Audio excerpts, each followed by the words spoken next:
Hi, this is Ganapati Advocate from Vizag. So now I am going to explain about FIR. FIR means First Information Report.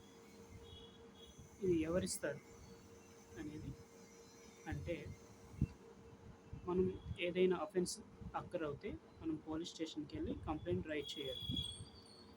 ఆ complaint అనేది police స్టేషన్లో station house officer అనే officer ఉంటారనమాట.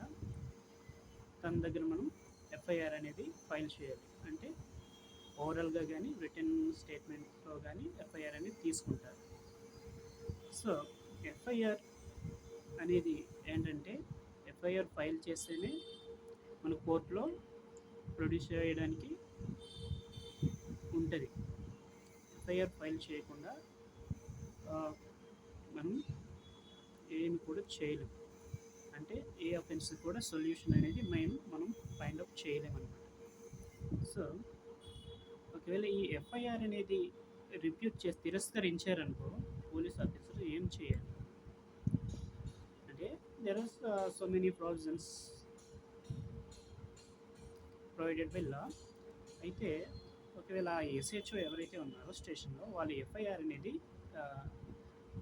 Receive తీసుకోకపోతే ఏం చేయాలంటే తిరస్కరించారు FIR. అప్పుడు ఫర్దర్గా ఎవరైతే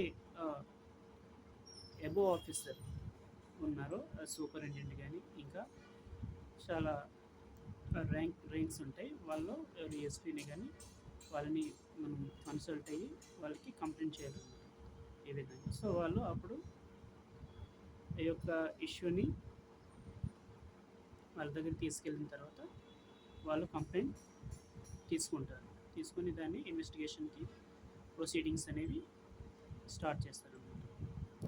ఈ విధంగా ఎఫ్ఐఆర్ ఫైల్ చేయడం వలన మనం కోర్టులో పిటిషన్ అనేది లాడ్జ్ చేయొచ్చు. Thank you.